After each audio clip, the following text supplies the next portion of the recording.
Félicitations au Maroc qui a gagné la Coupe des Arabes.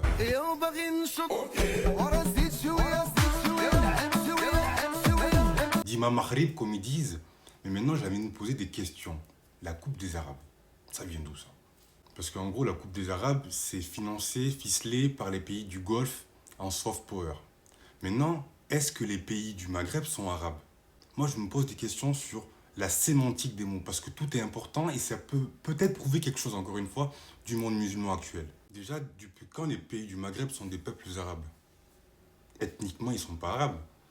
Après, si vous me dites que culturellement, linguistiquement, via l'apport de l'islam, qu'ils aient été arabisés, il n'y a pas de souci, mais ils ne sont pas arabes. La Mauritanie, les Comores ne sont pas arabes.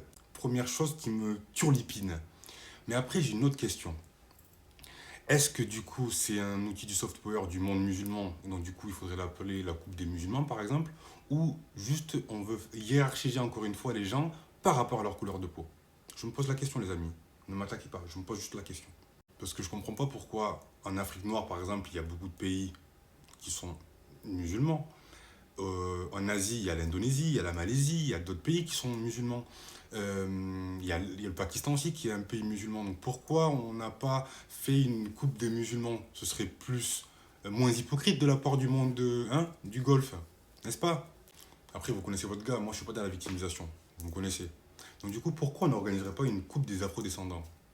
Ou par exemple, le Brésil affronterait la Guinée. Ou par exemple, Haïti affronterait le Bénin. Ou par exemple, Cuba affronterait le Congo, pour ne citer que. Ce serait pas magnifique? Ça montrerait pas une unité entre nous?